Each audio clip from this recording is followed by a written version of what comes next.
कृष्णा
लागे अवघे मजा मागे मागे आजी देतो पोट भरी पुरे म्हणाल तो भरी हळूहळू चाला कोणी कोणाशी न बोला आजी देतो पोट भरी पुरे म्हणाल तो भरी तुका म्हणे सांडा घाटे तेने नका भरू पोटे आजी देतो पोट भरी पुरे म्हणाल तो भरी पांडुरंगा करो प्रथम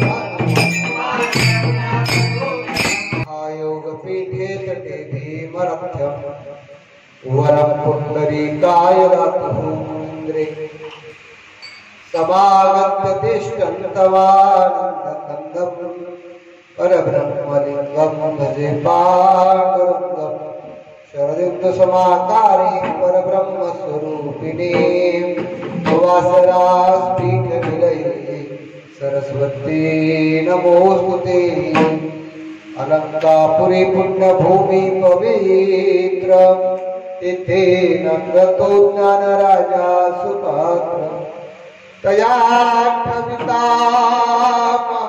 पुनरासी नमस्कार माझा सद्गुरु श्री ज्ञानेश्वर ओम नमो ज्ञानेश्वर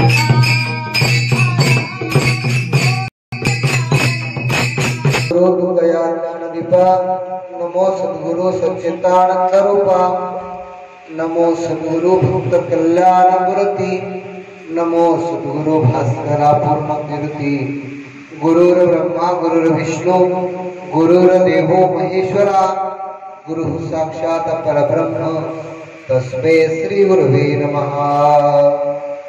प्रसूत प्राप्त प्रसंगी कीर्तनरूपी सेवेसाठी घेतलेला अभंग संत श्रेष्ठ जगद्गुरु तुकाराम महाराज यांचा असून काल्याच्या प्रकरणातील 4 चरणाचा उत्कृष्ट असा सर्वांच्या आवडीचा असा अभंग आहे। विठाला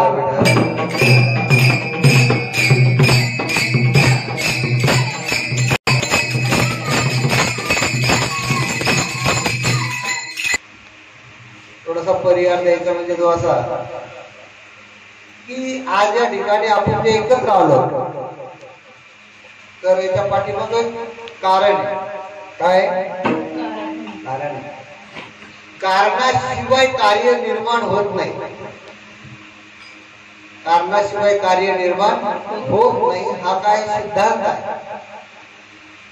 मडकं हे मातीचं असतं पण कुंभाराचा हात लागल्याशिवाय मडकं निर्माण होत मातीचं आहे म्हणून मुठभर माती आणली मडकं दाखवता येतं का नाही ते तर कुलाल मतीचे गर्भ उमटले की कुंभाराची बुद्धी तिथं वापरायला लागते तेव्हा ते मडकं आपल्याला दिसतं। तसं या ठिकाणी हे जे गुरुकुल उभं आहे हे गुरुकुल अचानक उभं आहे का नाही त्याच्या पाठीमागे काय आहे कारण आहे। काय कारण आहे तर दिनांक 21/7/2021 रोजी म्हणजे एकादशीच्या या दुसऱ्या दिवशी द्वादशीला वैकुंठ वाशी लक्ष्मण बाबांना एकनाथ देव आज्ञा झाली। आता ही देव आज्ञा झाली दुःखाचा प्रसंग आहे आणि अशा या दुःखाच्या प्रसंगाच्या नंतर एक सिद्धांत सांगतो तुम्हाला. या जगामध्ये जन्माला आलेला प्रत्येक जीव हा मरणार आहे. असा आहे. उपजे ते नासे, नासले ते पुनरपि दिसे, हे घटिका यंत्र जैसे परिभ्रमे गा. किंवा जन्म मृत्यू जरा व्याधी, जन्म आहे, दुःख आहे, म्हातारपण आहे, मृत्यू आहे, हे सर्वांसाठी लागू आहे. पण मृत्यू नंतर या जगात ज्याची संपत्ती राहिली तो शून्य झाला, ज्याची कीर्ती राहिली तो अजरामर झाला. म्हणून गेले दिगंबर ईश्वर विभूती,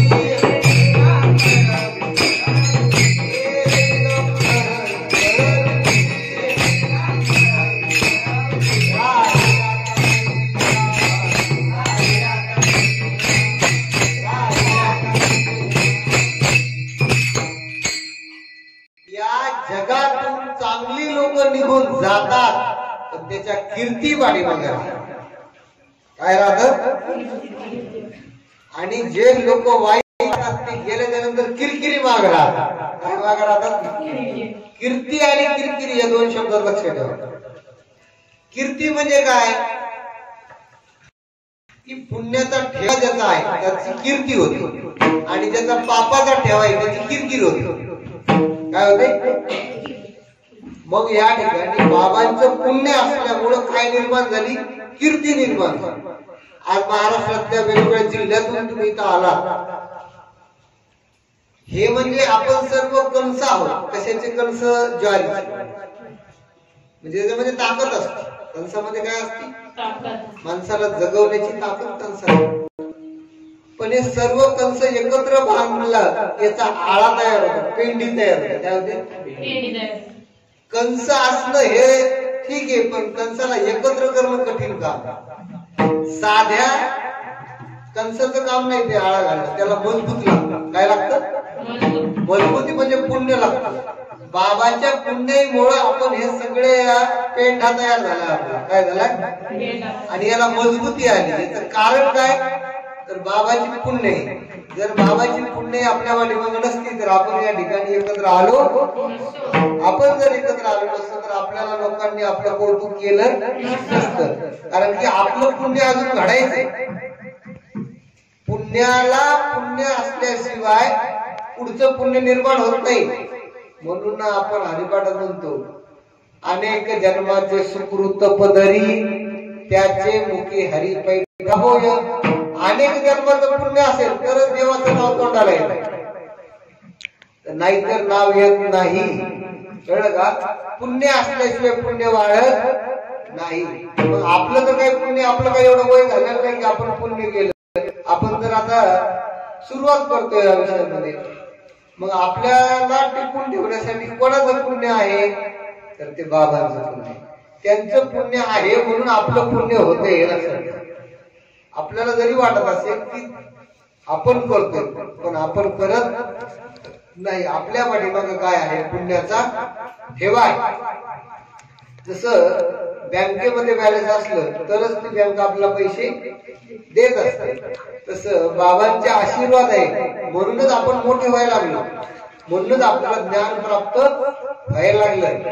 माणसाच्या जीवनामध्ये देवकृपा, ग्रंथकृपा, गुरुकृपा अशा कृपा असल्याशिवाय, आत्मकृपा या चार कृपा प्राप्त झाल्याशिवाय माणसाचा उद्धार होत नाही.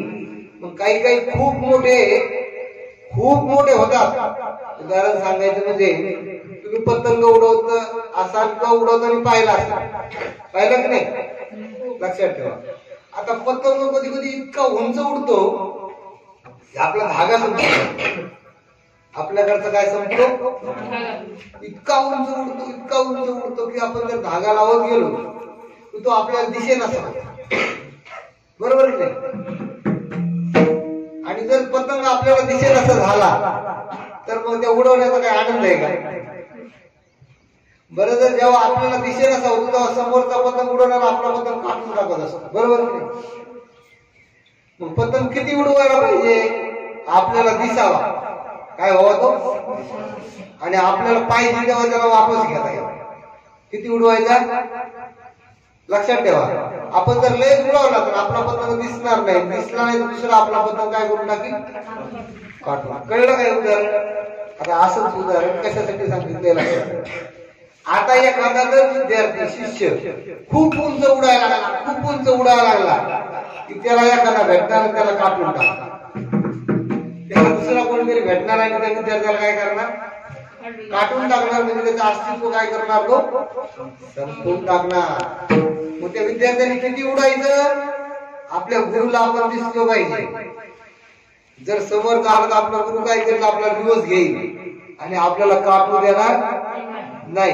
पण विद्यार्थ्याला लय पंख फुटले, त्याला आता ते हवेतच राहील तर त्या विद्यार्थ्याचा काय होणार आहे, नाश होणार आहे. आता जे कीर्तनकार महाराष्ट्रामध्ये बोकाळले बरेच, बाल कीर्तनकार, मोठे कीर्तनकार, यांना इतकं उडवलं, इतकं उडले ते हवेमध्ये की यांना कोण विसर पडेल. आणि मग लोक खाली कमेंट मध्ये शिव्या देतात, म्हणजे त्यांची काटाकाटी चालू करतात पुढं खाली. म्हणजे त्यांच्या व्हिडिओवर अनेक जण बघतात आणि खालून अनेक जण त्यांचा उद्धार करतात. त्यांचा उद्धार, त्यांच्या गुरूंचा उद्धार, त्यांच्या मायबापाचा उद्धार. म्हणून आपल्याला काय शिकायचं, किती शिकायचं एवढं लक्षात ठेवा. आपल्याला बाबांचा आशीर्वाद आहे. बाबांनी या ठिकाणी दोन आहेत, ते तुमच्या आमच्याकडे सगळ्याकडे बघतात. त्यामुळे आपला प्रत्येक गोष्ट करायची, पण त्यांचं पुण्य आहे, त्यांच्या पुण्याने मिळतं हे विसरायचं नाही. कळलं का? आणि हे जर आपण विसरलो नाही तर आपल्याला कोणीही काटू शकत नाही. आपण जर आपल्या मनानेच उडायला लागलो तर आपल्याला काटणारा भेटणार आहे. आणि जर आपण त्यांच्या आश्रयाने राहिलो, गुरूंच्या आश्रयाने राहिलो, तर आपल्याला या जगात तुम्ही जोपर्यंत जिवंत आहात तोपर्यंत तुम्हाला कोणीही हात लावू शकणार नाही. नाहीतर या कलियुगामध्ये एकूण एकाचे अस्तित्व समाप्त करण्यासाठीच लोक जन्माला आलेले आहेत. म्हणून आपल्याला काय करायचंय, तर बाबांचं जे आश्रयस्थान आहे, आपल्या संस्थेचं हे दुसरं वर्ष सुरू झाले. गेल्या वर्षी 10 मे 2024 ला आपली संस्था या ठिकाणी सुरू झाली आहे. आणि या वर्षी आपलं हे दुसरं वर्ष सुरू झालेलं आहे. तर या दुसऱ्या वर्षाच्या विद्यार्थ्यांना तुम्ही जर खूप चांगलं तुम्हाला करायचं असेल, मोठं व्हायचं असेल, तर या ठिकाणी तुम्हाला सगळ्या पद्धतीचं चांगलं वातावरण प्राप्त झालेलं आहे. आता झोपायला बेड आहे, आपली बॅग ठेवण्याकरता लॉकर आहे, पिण्याकरता शुद्ध फिल्टरचं पाणी आहे, खेळण्याकरता ग्राउंड आहे. आणि अज्ञान राहू नये म्हणून आपल्याला श्री ओमप्रकाशचे दूध सेठ यांनी 2 लॅपटॉप आणि 1 कम्प्युटर दिले, टेबल ठेवलाय. आता उद्या परवा वायफाय आलं म्हणजे तुम्हाला इंटरनेटची सुविधा मिळणार आहे. जो विषय तुम्हाला शाळेत कळला नाही, एखादा विषय जाणून घ्यायचा, ते देखील तुम्हाला आता आपल्याच या ठिकाणी गुरुकुलमध्ये प्राप्त होणार आहे. अजून तुम्हाला काय पाहिजे, आपण खायला तर भरपूर तुम्ही म्हणाल ते खायला केलं जातं, भरपूर प्रमाणात दिलं जातं.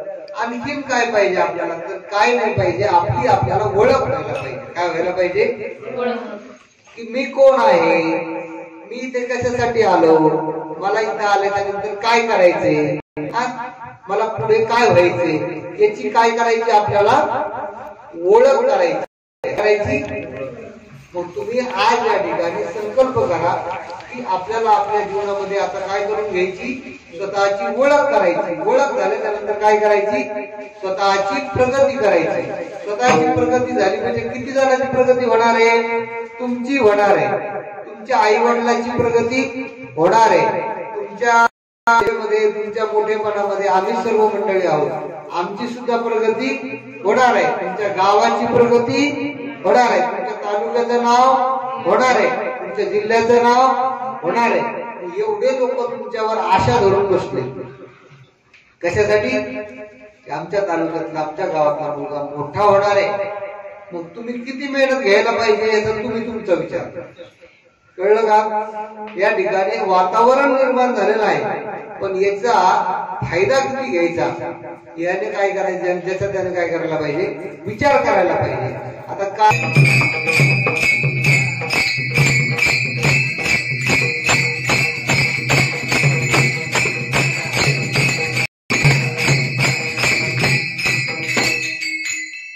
सांगून झाला, आता आपण डायरेक्ट गोकुळात प्रवेश करू. कुठं? गोकुळात जाईल आपल्याला. काल आहे ना गोकुळामध्ये काय माहिती का, आम्ही जाऊन आलो. योग आला तर तुम्हाला गोकुळात गेलो, वृंदावनात गेलो, मथुरेमध्ये गेलो, ते गोवर्धन पर्वत आहे ना त्याला परंबोळीवर, त्या पर्वताला प्रदक्षिणा केली, सगळं तिकडचं आम्ही बघून आलो. तर त्या गोकुळात मथुरा नावाचं तालुका आहे, रहिण असल्यामुळे तुम्हाला सांगतो. तर त्या मथुरेमध्ये काय आलं, कंस नावाचा राक्षस, कंस नावाचा राजा होता. राजा कोण होता? इतकी ताकद त्याची प्रचंड, आणि तो काय करायचा, तो विनाकारणच मारायचा. त्याच्या मनात आलं तर कोणालाही मारायचा. काही लोक असतात त्यांना काहीच कारण नसते, ते विनाकारणच मारतात. तुम्हाला माहिती शाळेमध्ये काही विद्यार्थी काहीच घेणं देणं नाही, विनाकारणच मारतात. बरोबर आहे? म्हणजे त्यांना काय असतं, मारायचा छंद असतो. वाईट लोकांना काही चांगला छंद असतात. वाईट लोकांना कसा छंद असतो, वाईट. कंस नावाचा राजा होता, कोणालाही धरून काय करायचा, मारायचा. एकदा काय झालं, त्याला बहीण होती, अनेक बहिणीचे लग्न लावले, आणि त्यांची एक बहीण होती, तिचं नाव होतं देव. काय नाव होतं? मग त्याला म्हणलं, आता आहे माझ्या बहिणीचं लग्न आहे, मला डीजे लावायचं. काय म्हणलं तू? डीजे लाव. येडे कुठले, तेव्हा डीजे होता, तेव्हा डीजे नव्हता. तो म्हणला मला थाटावाटात लग्न करायचं. काय म्हणला? मग ते म्हणलं आता माझ्या बहिणीचा नवरा कसा असला पाहिजे, म्हणला हुशार असला पाहिजे. मग वसुदेवा बरोबर तिचं लग्न ठरलं. कोणाबरोबर? वसुदेव. मग काय तिकडे त्याला जे खायला पाहिजे त्याला ते खायला त्याला गेलं लग्नामध्ये, सगळ्याला कपडे दिले, घोड्यावर. आता सारखे डीजे काही नव्हते, घोडे होते, वाजवणारे ते बँड कोणतं, सनई चौघडा अशा पद्धतीचं वाद्य होतं. आता त्यासारखं होतं, लावला दोन बसून पडला मेला, असं नव्हतं. काय डीजेच्या आवाजात त्याला अटॅक आला, तो मेला रामपूरच्या लग्नात या, असं काही नव्हतं तेव्हा. त्या सनई चौघडा वाजायचा आणि बेस्ट पैकी चांगला मधुर आवाज यायचा, लोक जगायचे वर्ष शिल्लक. आता लग्नाला गेला की 2 वर्ष कमी जगवतो, मरत होतो, 2-4 वर्ष मरत होतो. त्याला लग्न जायचं नाही जास्तीत जास्त, लांबूनच लग्न लावायचं, हे लक्षात ठेवायचं. तेव्हा आज त्या कंसाने त्याच्या बहिणीचं लग्न लावायला ठरवलं. म्हणला जाऊ द्या, पैसा गेला तरी अडचण नाही काय, पण आपली हौस झाली पाहिजे. आणि मग ते लग्न लावलं, थाटामाटात त्याची वरात काय गेली, असा रथ सजवला, असा रथ सजवला की त्या रथाला काही सोन्याचं पत्रा लावला, भयानक. आपल्याकडे काय आहे, आपल्याकडे पोकळ हवा असते, कशी असते, ते पोकळ हवा नाही, ओरिजिनल हवा होते. सोनं ब्रँडेड, खायला प्यायला असं, दुधामधले खव्याचे पेढे, आपले मैद्याचे पेढे असतात, खाल्लं की जळजळ, खाल्लं की जळजळ, 2-3 दिवस खोकला, रामभाऊ मोकळा. हे असं होतं का, ओरिजिनल खव्यात नाही, ओरिजिनल ताजा. तिथं काय गोकुळच होतं. मग काय लग्न लावलं बघा, वरात निघाली, तेव्हा नाचत नव्हती माणसं, तेव्हा हिजडे लोक नाचायचे आणि घरातले लोक बघायचे. ते हिजडे आहेत ना, ते नाचायला बोलवायचे. आजीला विचारा, पहिले हिजडे लोकांना नाचायला बोलवायचे, हिजडे नाही का ते, त्यांना नाचायला, मग ते नाचायचे. आणि मग घरातले काय माणसं काय करायची, त्यांचा नाच बघायचे. आता घरातले नाचतात, हिजडे बघतात.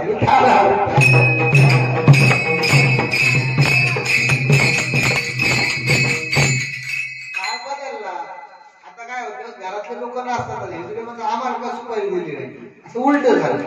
पूर्वी काय होतं, पूर्वी जेवताना लोकांना जेवण वाढायचं, चपाती घ्या, पुरी घ्या, भाजी घ्या, अमुक घ्या, जेवण घ्या, असं म्हणून वाढ करायचं. बरोबर आहे का? म्हणजे वाढणारे काय करायचे, फिरायचे. आणि जेवण करायचे ते बरोबर लक्षात ठेवा. पूर्वी वाढणार काय करायचे, म्हणजे फिरायचे. आणि जेवणार काय करायचे, आता वाढणार बसतात, जेवणार फिरतात. पुफे नावाची पद्धत आहे. वाढणार काय करतात, एकाच जागी घेतो का भाजी घे, नाहीतर नको.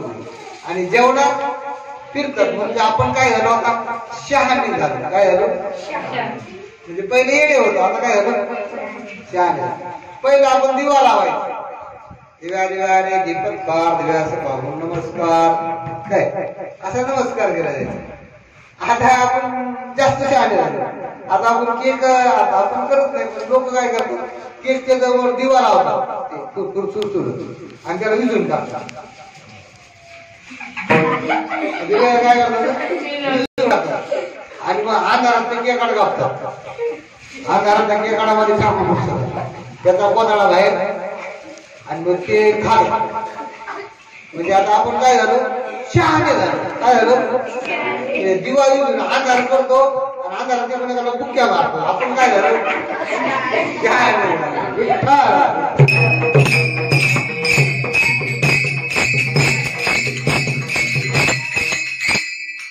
केकाड काय चांगल्या ठिकाणी मिळत नाही. केकाड बंद बेकरी,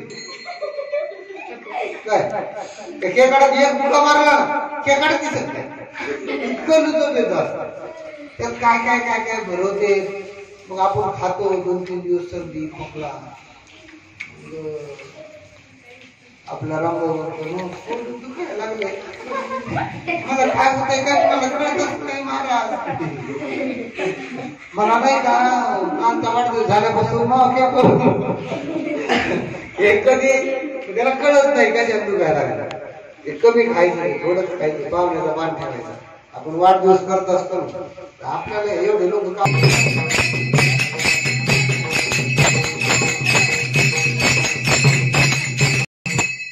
विषय काय झाला होता, ते कंसाच्या बहिणीचे लग्न झालं, आणि ते मग काय झाडावाडात काय झालं होतं, जर वरात चालली होती. काय झाली होती, वरात चालल्याच्या नंतर मग काय झालं, पूर्वी आकाशवाणी व्हायची, आता आकाशवाणी आपल्या मोबाईलवर नाही का, तसं ते पूर्वी आकाशवाणी झाली. देवाने सांगितलं, अरे कौसा, तुझ्या बहिणीचा मोठ्या थाटामाटामध्ये विवाह सोहळा केलाय, तिची वरात काढलेली आहे, तिच्या पोटी जन्माला येणारा 8वा तुझा वध करणार आहे. आता मरण कोणाला आवडतं, ते म्हणला बहीण जरी असली, हिच्या पोटी जन्माला येणारा मला मारणार आहे. एक काम करतो ना, हिलाच मारून टाकतो, 8वा जन्मालाच येणार. काय म्हणलं, आता जर हिच्या पोटी जन्माला येणार आहे, हिलाच ठेवलं नाही तर जन्माला येईल का. गेला त्याच्या बहिणीच्या त्या रथाजवळ गेला, दोघं बसलेले ते वसुदेव देवकी, आणि तिचा पदर धरून तिला खाली ओढून तिला मारणार. वसुदेव हुशार. वसुदेव म्हणला, काय अडचण आहे तुमची राजे साहेब. आता अशा नमस्कार आडमुठा साहेब म्हणा, तसं मजा मत नाही, कसं असं त्याला साहेब. मग तो म्हणला, कोण साहेब तुमची काय अडचण. हे म्हणलं, हिच्या पोटी जन्माला येणारा मारणार. ते म्हणलं, ती मारणार आहे का, ती नाही मारणार. म्हणलं, मी मारणार आहे का, तू नाही मारणार. म्हणून कोण मारणार नाही, हिच्या पोटी जन्माला. मग एक काम करा ना, आम्हाला तुम्ही कोंडून ठेवा. काय करा, आम्हाला कोंडून ठेवल्यावर, आमची पोरं झाल्यावर तुम्हाला कळणार की नाही, कळणार. तेव्हा CCTV कॅमेरा नाही. मग तेव्हा काय होतं, ते सुरक्षा रक्षक होते, असे भाला घेऊन असं उभा असायचं दरवाजा. कोण आलं, कोण गेलं, कोण काय खातंय हे बघायचं. सुरक्षा रक्षक म्हणायचं. आता सिक्युरिटी म्हणतात. आणि आमचं झालेले तुम्हाला देऊन टाकतो, तुम्ही त्याला काय करा, काय करायचं ते तुम्ही ठरवा. ते कंसाला काय झालं, कंसाच्या बुद्धीला पटलं. ते मग पटल्याच्या नंतर मग ठरलं, मग त्यांना कोंडून ठेवलं. कुठं मथुरेला. लक्षात ठेवा, तुम्हाला एक दिवस नेणार आहे आपण मथुरेला. हे कुठं घडलंय सगळं? मथुरेला. मग ते कोंडून ठेवलं पहिलं, जन्माला म्हणून आलं, रडायला लागलं, लगेच नेऊन दिलं. कौसाने त्याच्या पायावर घाललं, गरगर फिरवलं की हे शिळेवर आपटलं, दगडावर मारून टाकलं. दुसरं जन्माला आलं, त्याला सूचना झाल्या, गरगर फिरवलं, मारलं आणि फेकून दिलं. आणि मग असे 6 मुलं मारले. 7व्यांदा योगमाईने बळीराम दादा जन्माला आले, ते तिकडे गेले 7वा गर्भ गळवा. आणि 8व्यांदा जन्माला येणार श्रीकृष्ण. गोकुळ अष्टमी म्हणत नाही का? अष्टमी शब्दाचा अर्थ संस्कृत मध्ये अष्टमी म्हणजे मराठीत 8, बरोबर आहे का? नवमी म्हणजे 9 म्हणत ना, एकदम दशम आपण म्हणलं नाही का जन्मतिथीला. अष्टमी म्हणजे काय रे? 8. 8व्यांदा जन्माला आला कृष्णाची गोकुळ अष्टमी आपण म्हणतो का नाही? कृष्ण जन्माष्टमी हे संस्कृत शब्द असल्यामुळे त्याचा अर्थ सांगून घ्यायचा.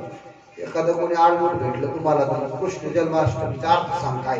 मग तू काय आळंदीला जाऊन राहतो, सांगा मला अर्थ काय. तुम्ही म्हणाल मला आणि लोकीला मी जाऊ आणि पळून तुमच्याकडे आपला आधी सांगून ठेव. तुम्ही कोणी कसा भेटला तरी त्याला उत्तर देता आलं पाहिजे, बरोबर ना? म्हणजे अष्टमी म्हणजे काय? 8व्यांदा जन्माला कृष्ण आले म्हणून त्याला काय म्हणायचं रे? म्हणा कृष्ण असतो. 8 अष्टमी काय म्हणायचं? कृष्ण. आणि श्रीकृष्णाचं नाव श्रीकृष्ण आहे, मग श्रीकृष्ण अष्टमी. मग श्रीकृष्णाचा जन्म कधी झाला? अष्टमीला. मी तुम्हाला तिथे लिहून दिलं, त्याच्यामध्ये आहे का नाही गोकुळ अष्टमी, म्हणजे ते पूर्ण त्या तिथीला. कळलं ना? मग ते काय झालं? कृष्ण जन्माला येणार. आता कृष्ण म्हणजे सगळ्याचा मालक, कृष्ण म्हणजे सगळ्याचा. पांडुरंग म्हणजे कृष्ण आहे बरं का. पांडुरंग म्हणजे कोण आहे? तो इथं पंढरपुरात आला, पुंडलिक त्याच्या आई वडील सेवा करत होता, मग त्याला भेटायला आला पांडुरंग. कृष्ण कोण भेटायला आला? द्वारकेचा राणा पांडवाचा. पांडवाचं त्यांचं नातं होतं. पांडव त्याच्या आत्याचे मुलं होते. अर्जुन कृष्णाचा आत्याचा मुलगा होता. मग तो त्याचे मित्र पण होते. ते द्वारकेवरून यायचं, कोणाच्या घरी जायचं? पांडवाच्या. म्हणून आपण काय म्हणतो? द्वारकेचा राणा पांडवा घरी. आपल्याला माहित नसते कोणा पांडवाच्या घरी, पण आज आपण म्हणतो आहे का पांडवाच्या घरी. पांडव म्हणजे कोण? अर्जुन, युधिष्ठिर, नकुल, सहदेव हे जे 5 भाऊ आहेत, त्याला काय म्हणतात ना? 5 पांडव. तर मग काय झालं? श्रीकृष्ण जन्माला या.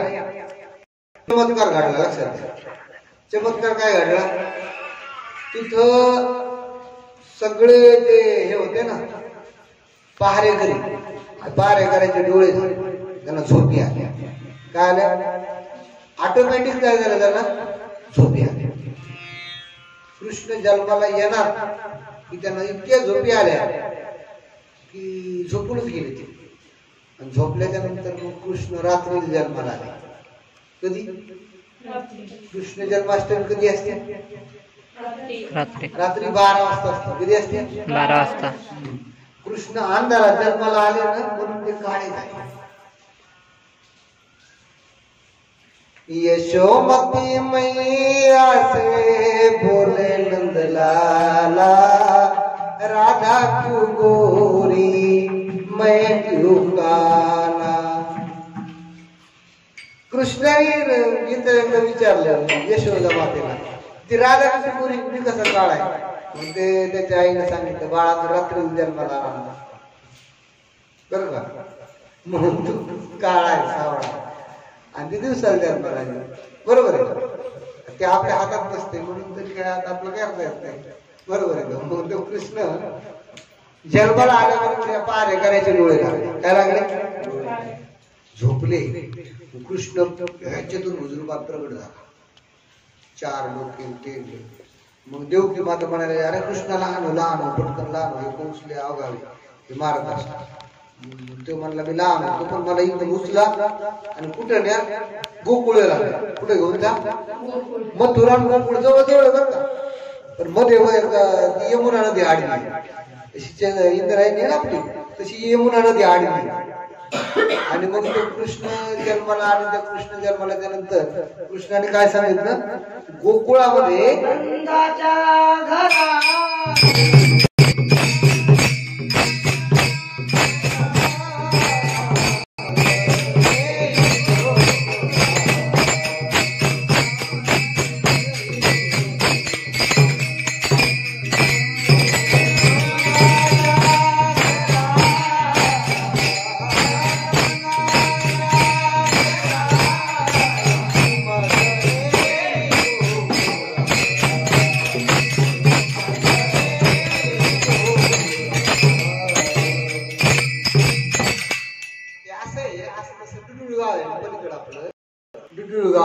मोशी सारखं समजा गोकुळ, आणि हे काय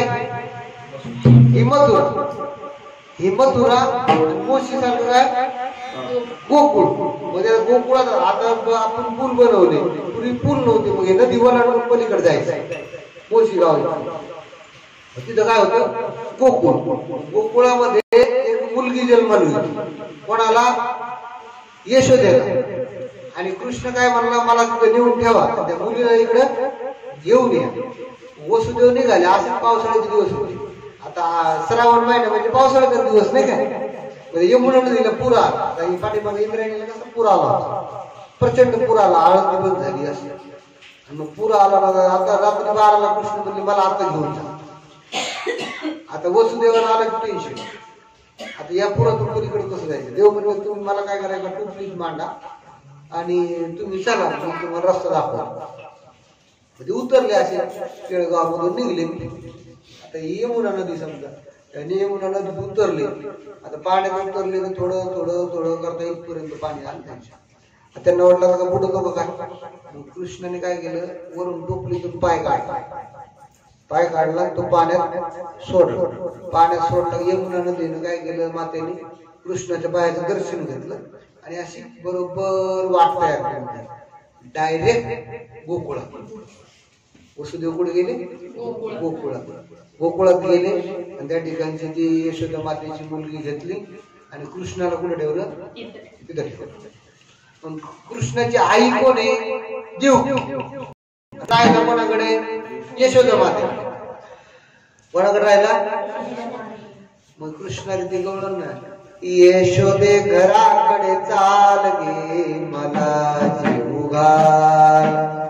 आई लहानच घे गे हुंडा, मला करून दे गे मांडा. लांब गेल्या गाईच्या झुंडा गे, मला जीव घाल. यशोदे घराकडे चाल गे, मला जीव घाल. कृष्णाने सांगितलं त्याच्या आई लहानच हुंडा घे. आता वारीच्या वाट्याला तुम्हाला माहित नसेल, बाया लहान नाही हुंडा घे, उंड्या घेतात, एवढा हुंडा आणि म्हणजे पाटावरती चपाती चलती.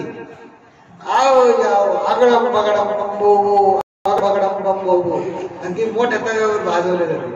वारीच्या वाटाची चपाती लहान असते. कृष्णाला वाटलं हिच्या मनात आलं ती एक चपाती हे रमके करायची, 2-3 दिवस खात बसला.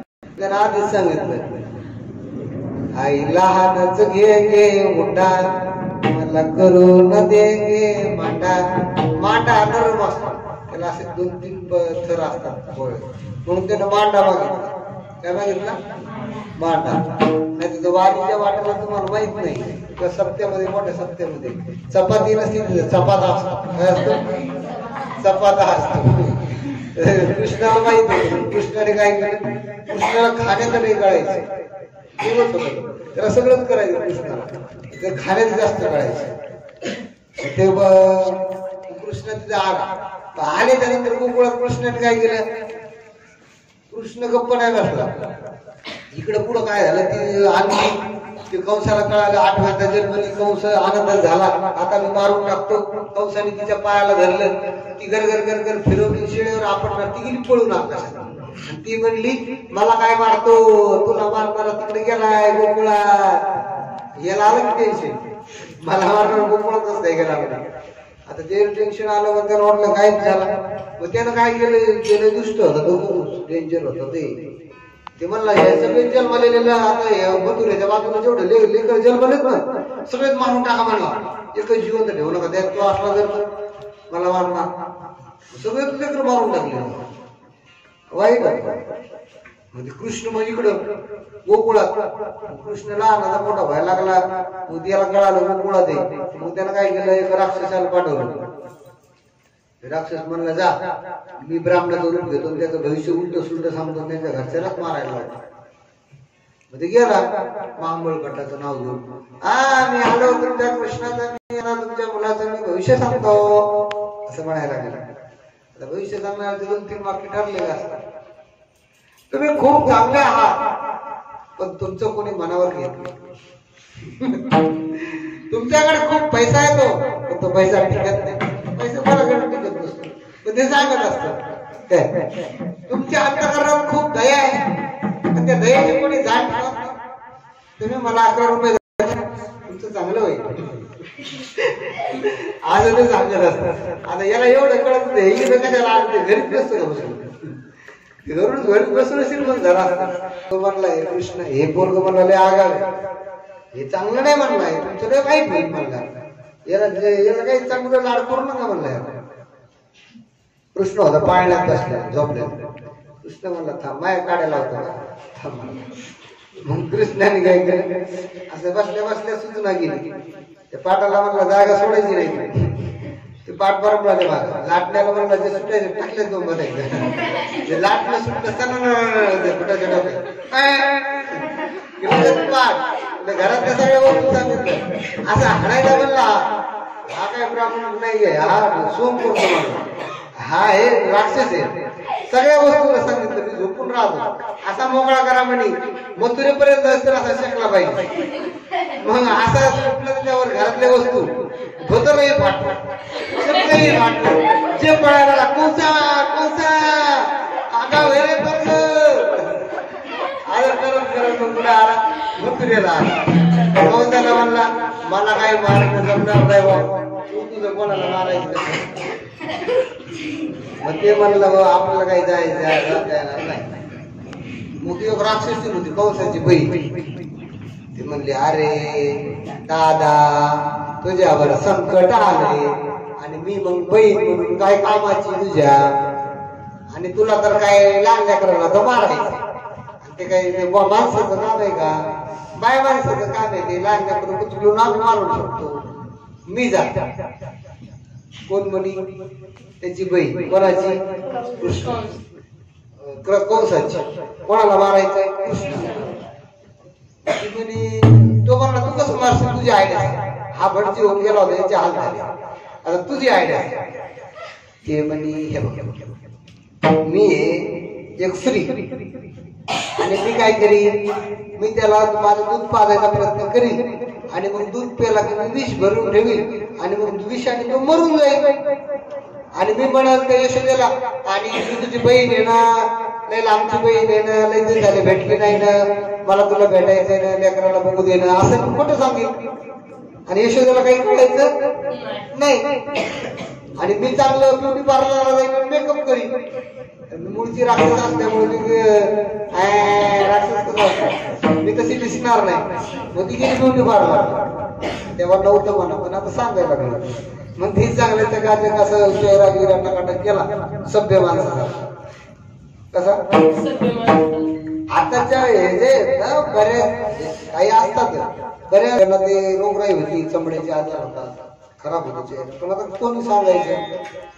तर तशी ती पुतना मावशी टकाटक होऊन आली आणि गेली. अशी आली बेस्टपैकी, आणि मी आले असं म्हणली. आणि मग म्हणजे मला तुमचं बाळ दाखवा. आता कृष्णाने लगेच पाळण्यात पाहिजे, ही आली का काय, तिचा नंबर लावा लागतो मला. कृष्ण काय म्हणला, हिचा नंबर लावल्याशिवाय जमतच नाही, हिला ढोंग करून आली, हिचं ढोंगच फाडलं पाहिजे, हिचा बुरका जो आहे ना फाडला पाहिजे. मग ते म्हणे द्या ना बाळाला. कृष्ण म्हणला येतो थांबतो. मग ती म्हणे मी जरा बाळाला एकट्यात घेऊन बसते. बस बस बस. कृष्ण म्हणला बस बस. मग तिनं गुपचूप काय केलं, तर लहान बाळाला दूध प्यायची सवय असते, तिनं ते दूध पाजायला सुरुवात केली. मग त्यानं काय केलं, पहिलं विष पेलं कृष्णाला माहित होतं विषाने काय होणार आहे, विष पेलं. त्याला काहीच नाही झालं. त्याने डोळे झाकले, ते विष पचून गेलं. मग दूध होतं, दूधही पिलं. मग शरीरात रक्त होतं, रक्तही पिऊन गेलं. मग ती आड रडायला लागली, अरे कृष्णा सोड, अरे कृष्णा. कार्यक्रम तू जे आली ना मला मारायला, आता तुलाच मारून टाकतो. आख रक्त पेलं काय होतं, शॉक लागला ना आपलं रक्त ते पिऊन टाकतं. माणूस पूर्ण रक्त पेलं का मरत. तसं त्या कृष्णाने पूर्णच रक्त पेलं. पूर्ण रक्त पेलं की तिचं वरील जे राक्षसीचं स्वरूप होतं ते प्रगट झालं.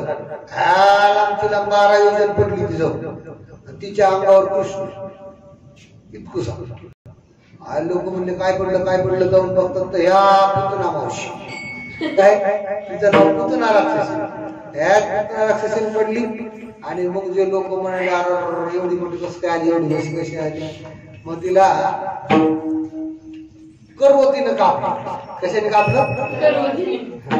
करवतीनं अशी तिचे पाय कापले. एवढी कशी न्यायची ना, त्या पुढे तेव्हा म्हणजे बैलगाडी अशी कापून तिला जाळून एवढं कृष्णाला मारायचा प्रयत्न झाला. कृष्ण काय मरत, कृष्ण म्हणजे देव, तेच म्हणजे पांडुरंग. आपण भक्ती करतो पांडुरंगाची, आपण काही साधे नाही. कृष्णाने मित्र जमा केले. काय केले? 12 वाजून गेले. तुम्हाला भुका लागल्या असते, आम्ही कोणी जेवलो नाही. म्हणजे कृष्णात थोडक्यात सांगतो शेवटीला आणतो. कृष्णाने काय केलं? मित्र जमा केले. त्या मित्राच्या घरचे लोक लय आग काय होते. कृष्णाने सगळ्या मित्राला जमा केलं. पेंद्या सुद्धा मी आम्ही सगळे जण जमा केले. त्यांना सांगितलं अरे तुमच्या तब्येती का होत नाहीत रे. ते म्हणला काय सांगू कृष्णा, आमच्या घरचे नाही का आम्हाला दूधही देत नाही, लोणीही देत नाही, तूपही देत नाही, ते सगळं विकायला नाही देत, आम्हाला खाऊच देत नाही. कृष्ण म्हणला असं नाही करायचं, माणसाने चांगलं चांगलं खायचं. विकायचं कशाला? ते थोडं विकायचं, थोडं खायचं. ते म्हणलं आमच्या घरचे ऐकत नाही ना. कृष्ण म्हणला चांगली गोष्ट आहे ना, मग देत नाही ना, खायची गरज आहे ना. मग आपल्याला काय चोरून काय दुसरं काम करायचं का? चोरून फक्त खायचंय. काय करायचंय? बरं दुसऱ्याच्या घरचं चोरायचं का? नाही, तुमच्याच आज्याच्या घरचं चोरायचं म्हणजे त्याच्या घरचं. म्हणजे ही का चोरी होती का? नाही, फक्त घेऊन काय करायचंय? खायचं. बरं दुसऱ्याच्या घरात खायचं का? नाही. कृष्णाने टीम बनवली, चोरी मंडळ नाव दिलं. कृष्णाचं मंडळ बनलं, त्याचं नाव काय? चोरी मंडळ. म्हणजे गावात चोरी करायची. कशाची? दूध, दही, तूप, लोणी एवढं चोरायचं, बाकी चोरणार नाही. म्हणजे काय पूर्वी माड्याचे घर असायचे, माडी माळवण्याचे, स्लॅब फ्लॅब असं काही नव्हतं प्रकार, लाकडाचं. आणि त्याला पाठीमागून सौना असायचं, म्हणजे खाली उतरायला किंवा वर जायला, जिन्यावर जायला त्या माळवाला. मग काय करायचे, बायका दुपार झाली की गप्पा मारत बसायचे. पुढं घराच्या पुढे येऊन काय करायचं? गप्पा मारायच्या. मग ते गप्पा मारायला लागल्या, कृष्ण काय करायचा? सगळ्या चोरी मंडळाला म्हणायचा आज आपल्याला गंगूबाईच्या घरावर धाड टाकायची. सगळ्यांनी काठ्या, दोरी, त्याच्यानंतर बारीक माती, एवढं साहित्य घेऊन हजर व्हायचं. आज आपल्याला गंगूबाईच्या घरी चोरी करायची आहे.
चोरी मंडळ निर्माण आणि गेले एका ठोकबाईच्या घरी चोरी करायला. सवण्यामधून नाही का पाठीमागच्या आग उतरले. एकाला सोडलं, दुसरं गेलं, असं गेले सगळे. आतमध्ये गेले मग काय दही असे मडक्यात असायचं. जे दही कोणाला ज्याला दही आवडतं दही खा, लोणी आवडतं लोणी खा, ज्याला त्याचं दूधच प्यायचं दूध प्या, कोणाला तूप खायचं नाही तूप खा. असं खाल्लं प्रत्येक पोरांनी इतकं पोट भरून खाल्लं. आता म्हणायला कृष्ण बस झालं, आता लय झोप येणार. कृष्ण काय म्हणला, आता लक्षात घ्या, आता लय खाल्ले आपण, आता सवण्यातून बाहेर जायला गेलो तर आपण सवण्यात अडकून बसू. आता आपलं आशक्त खाल्ल्यामुळे जर आळस आला तर तुम्ही काय करा, मी तुमच्यावर जादू करतो, तुम्ही डोळे झाका. काय करा, डोळे झाका. आणि डोळे झाकल्यानंतर मी तुम्हाला जादू काय करतो, बाहेर घेतो. तर मग कृष्णाने सांगितलं डोळे लाव. सगळ्या पोरांनी डोळे लावले, डोळे लावले. म्हणला कृष्ण मला मी एक मंत्र म्हणतो, डोळे लावले मग बाहेर घेतो. एक पेद आहे नावाचा, सो पेद. ते म्हणताय कृष्ण आपल्या बरोबरच नाही नाटक करायला, आम्हाला डोळे लावायला. ते काय करतो बघतच असतो, बघायला लागले. आम्ही बाकीच्या लावले डोळे इमानदारी, त्याचा अर्ध बघायला लागलो. सगळे दिले बाहेर, अर्ध्या सवडच अर्ध बघत होत नाही, अर्ध वर निघलं इतकं आणि इतकं अडकलं असं बसलं कमर. कितना वाटो कितना वाटो कितना वाटो आल्या. अरे चोर सापडला, ज्या दोऱ्या काढल्या कोणी काट्या काढल्या, असा सटकवला पायाच्या खाली. मग रडायला लागला, कितना मी काय केलं, मला काऊन ठेवलं, मी काय माल खातोय, एकला खातोय, तू गेला पळून. गप्प म्हणलं डोळे झाकले का तू, नाही. आता गाठ घ्यायची चुकी आहे का, ज्यांनी डोळे झाकले ते कुठे आले, बाहेर. तुला डोळे झाकायला काय झालं, तू माझं ऐकत नाही, तुला काय होणार, शिक्षा होणार. नाही ऐकलं काय होत तुम्हाला माहिती आहे ना, नाही ऐकलं काय होत नाही. मग ती त्याची शिक्षा झाली. आणि मग असं झाल्याच्या नंतर मग दुसऱ्या वेळेस ऐकायला नाही, मग दुसऱ्या घरी गेली. आणि मग करता करता त्या अख्ख्या गावात गोकुळात धडकून कृष्ण दररोज काय झालं. आणि ते वाळलेले पोर होते सगळे जरी असे तब्येती झाली, असं सगळं चांगलं तब्येती. मग आता कृष्ण म्हणला, कृष्णाच्या आईकडे घराने घेऊन जायला नाही, यशोदा मातेकडे. मग ते काय म्हणायचे, कृष्णाला काहीतरी सांगावा, आमच्या घरचं सगळं दही तुम्ही खाल्लं, असं कुठं असतंय का, मोठ्या घरचं लेकरू झालं म्हणजे काय गरीब माणसाच्या घरचं काय सगळंच खाऊन घ्यायचं असतं का काय. बायका भांडी घेऊन जातात कोणाकडे, यशोदा मातेकडे. यशोदा मातेने काय केलं, कृष्णाला सांगितलं, हे कृष्णा तू पूर्ण गोकुळात त्रास केला आणि तू आता किती राहायचं नाही गावात, तू शाळेत जायचं. पहिली शाळा कोणती होती, गाईच्या मागे जायची ही शाळा होती. शाळा नव्हती आताच्या सारख्या भात खिचडी भाताच्या शाळा नव्हत्या, गाईच्या मागे जायची शाळा. कुठल्या होत्या, मग ते कृष्णाला काय केलं, तेव्हा गाई लय होत्या कृष्णाकडे, कृष्ण वासुदेवाकडे खूप गाई होते. सगळ्यात जास्त गाई होती, त्याला नंद म्हणायचे. काय म्हणायचे, म्हणून नंद कृष्णाच्या हे होते ना यशोदा मातेचे जे, त्यांना नंद बाबा म्हणायचे. काय म्हणायचे, ते जास्त गाई त्याला नंद म्हणायचे.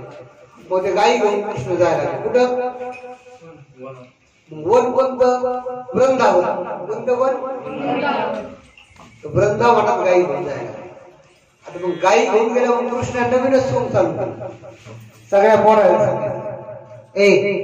आता चोऱ्या करणं बंद झालं, तुम्ही तुमच्या घरी सांगायचं, गप डब्याला मला नाही का ते तूप घेऊन द्यायचे, तसा डबा घेऊन यायचा नाही, चटण्या फिटणे आणायचं नाही. उगाच तिखट खाता त्रास करून घेता, वाळले व्हायला लागले तुम्ही दही दोन्ही आणायचं. तुम्हाला आणायचंय ना, तुम्हाला घ्यायचंय ना, चिप्स बिप्स काही घ्यायचं नका बाबा, दही दोन्ही खाता असं सांगायला लागले. हे का नाही, गेलं काय पावर. तर मग दही दूध दोन्ही खायला सांगितलं. मग ते सगळेजण काय करायला लागले, दही दूध दोन्ही आणायला लागले. मग दही दूध दोन्ही आणता आणता खाली असेल ते गाई चारायच्या. कुठं चारायच्या गाई, वृंदावनात. ते गाई चारता चारता काय करायचे, ते खेळ खेळायचे. काय करायचे, खेळ कुठले खेळायचे? हमाम पोर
लगोरी, विटी दांडू, काय आता सारखे नाही असे पबजी, टपजी, डुबजी असे खेळ होते.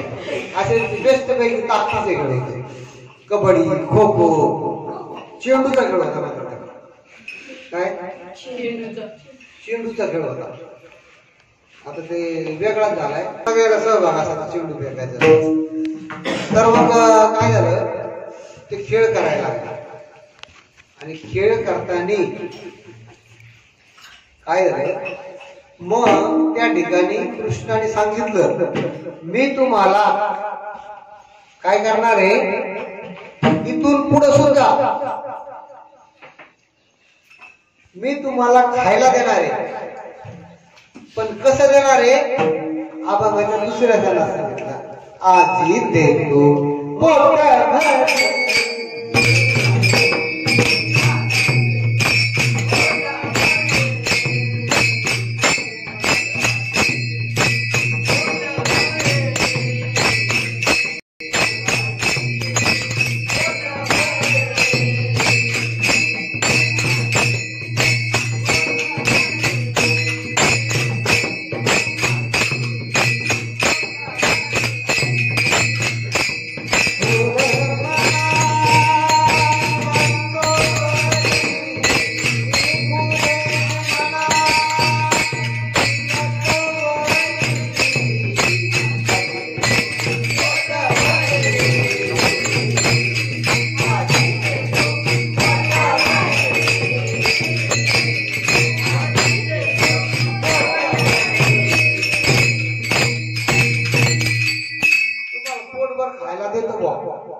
पण तुम्ही काय करा, आपले नियम आहे. मीच नियम सांगतो असं नाही, कृष्णाने देखील नियम सांगितले. आपण काय आपल्या मनाने नियम लावत नाही. कृष्ण काय करी, तुम्हाला पोटभर खायला नाही. कसं केल्यावर, रांगेत आणि पुन्हा कोणी कोणाशी बोलायचं. मग तेव्हा मी तुम्हाला काय करी, पोटभर खायला. आणि तुम्ही जर रांगेत चालले नाही तर पेंद्याचे काय हाल केले पाहिजे, पेंद्याचं धोतर फटुसकर पेंद्याला मार खावा. आणि तुम्ही जर रांगेत चालले नाही तर मी काय तुम्हाला जेवायला देणार, आपल्या पंक्तीत बसू देणार, आपल्या जवळपास फिरकू देणार नाही. तुमची हालच हा. म्हणून तुम्ही काय करा, नियम पाळा.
करायची ती म्हणजे आज आपण जे गजर करतो या गजरामध्ये आपल्याला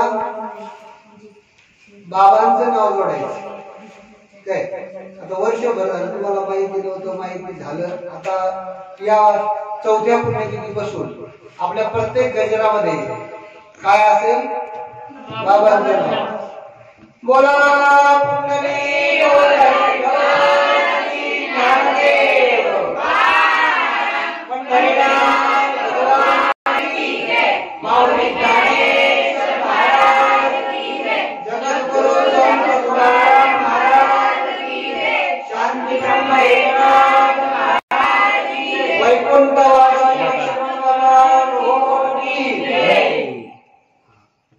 असा पद्धतीने आपला गजर होय.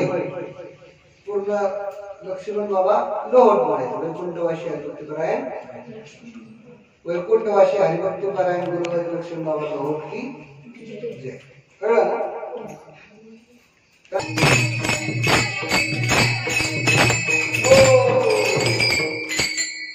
कृष्णाने काय केलं, दररोज गाई घ्यायच्या वनात घ्यायच्या, दररोज गाई घ्यायच्या वनात घ्यायच्या. कुठल्या वनात? वृंदावनात. आणि मग तिथं खेळ खेळायचे, यमुनेच्या नदीमध्ये पोहायला जायचं, अशा पद्धतीचं केलं. आणि मग कृष्णाने काय केलं, कृष्णाबरोबर कोणी गरीब घरातलं होतं, कोणी श्रीमंत होतं, तसे सगळे मित्र होते. मित्रामध्ये असं काही गरीब श्रीमंत काही नसतं. कृष्णाने सगळ्यांच्या भाकरी एकत्र केल्या आणि एका टोपलीमध्ये, आणि अशीच एक पर्व काळ बघितला आणि त्या पर्व काळावर काला केला. काला म्हणजे काय? काला हे शब्द काय होतं, सगळे मिळून एकत्र करणे याचं नाव काय? कोणाचं दही, कोणाचं भात, कोणाची डाळी, कोणाची चपाती, सगळ्याचं मिळून काय एकत्र करायचं आणि ते द्यायचं. त्याचं नाव काय? काला. असा काला खाल्ला की जीवाला देव प्राप्त होतो. काय होतो? जीवाला देव प्राप्त. जीव आणि देव एकत्र आलं की याचं नाव काय होतं? काला. म्हणून आयुष्यात काय काला काय असा हा काला केला. आणि काला केल्याच्या नंतर मग त्या ठिकाणी सगळेजण आनंदाने त्या ठिकाणी गाऊ लागले. अशा पद्धतीचा हा काला कंठी धरला कृष्णा मैया.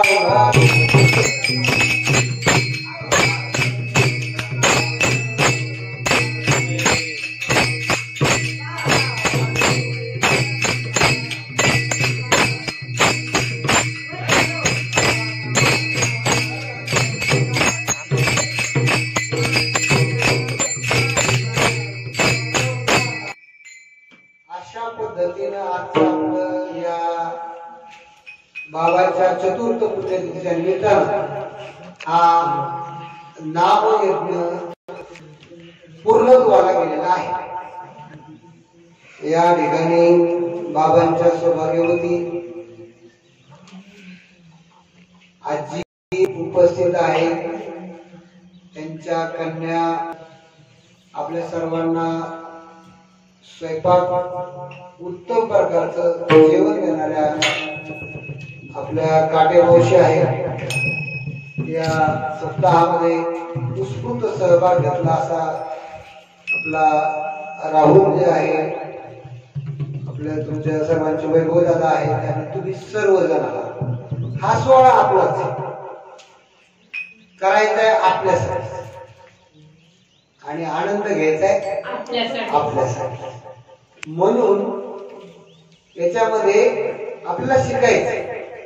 आपल्याला काय करायचं? एक प्रयत्न केला हे शिकायचं. तुम्हाला दुसरं कोणी स्टेज देणार नाही. शिकायला सुद्धा आपल्याला कोण उभं करत नसतं. कोणी एक आपल्या हक्काची जागा लागते. कोणाच्या जगामध्ये मला शिकायला चालू द्या असं कोणी म्हणू देत नाही.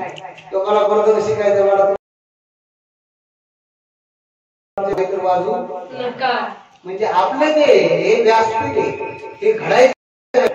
इथं कोणी चुकलं, कोणाला हसायची गरज नाही. कोणी इथं सगळे तयार होणार. आखाडा आहे आपला. पहिलवान जसा आखाडा असतो तसा आपला वारकरी आखाडा आहे. तिच्यामध्ये प्रत्येक जण एक तालमीत तयार होणार आहे. एक एक विद्यार्थी आपला असा तयार करायचा, असा तयार व्हायचा प्रत्येकाने. की आपल्या तालुक्यात आपलं नाव झालं पाहिजे, आपल्या जिल्ह्यात आपलं काय झालं पाहिजे, महाराजांनी सांगितलं ते आपण ऐकलं पाहिजे. अशी तुम्ही ताकद निर्माण केली पाहिजे. यासाठी चांगलं आचरण करावं लागणार आहे, चांगला अभ्यास करावा लागणार आहे, घाम गाळावा लागणार आहे. आणि बाबांच्या पुण्याईनं तुम्हाला आम्हाला सर्वांना मार्गदर्शन करतात. आणि आपल्याला मदतीला या ठिकाणी बाबांचे चिरंजीव श्री विनोदजी लोहोर, अंबुगावचे माजी सरपंच, आपल्या संस्थेचे ते अध्यक्ष आहेत. गावाच्या ठिकाणी बाबांचं मोठं काम होतं, म्हणून गावाच्या ठिकाणी त्यांचे दोन्ही जे चिरंजीव आहेत, छोटे चिरंजीव श्री राहुलजी लोहोर आणि मोठे चिरंजीव विनोदजी लोहोर, हे दोघं बंधू मिळून गावाच्या ठिकाणी आज अन्नदानाचा मोठा कार्यक्रम असतो. आणि आपण वारकरी परंपरेमध्ये आपण इथं करतो, म्हणजे हा सोहळा दोन ठिकाणी होतो. आपल्या वारकरी संप्रदायाच्या नियमानुसार आपण इथं करतो आणि गावच्या नियमानुसार ते तिथं करतात. दोघेही करतात. त्यांची नात आहे सायली ताई महाराज, जे काही त्यांनी काल कीर्तन केलं ते बाबांच्या आशीर्वादामुळे कीर्तन सेवा तिने केलेली आहे, कीर्तन शिकलेले आहे. तिला काही फार वर्ष झालेलं नाही, शिकून करण्याचा प्रयत्न करते. हे जे आहे पैशापेक्षा पुण्याही नाही, ह्या गोष्टी मिळत असतात. तुम्ही आम्ही सगळे आपण गरीब घरातूनच आलो आणि ही परंपरा सांभाळण्याचं आपलं भाग्य मिळालं. हे जर तुम्ही टिकून ठेवलं तर तुमच्या 21 पिढ्याचा उद्धार आहे. आईकडच्या 7, बापाकडच्या 7 आणि तुमच्या पुढच्या 7, अशा 7 तरी किती 21 पिढ्याला स्वर्गाला वैकुंठाला जायचं का नरकाला जायचं कोणाच्या हातात आहे? आपल्या हातात आहे. म्हणून आपण नीट राहणं गरजेचं. आणि आपण काही आधी बोलायचं नाही.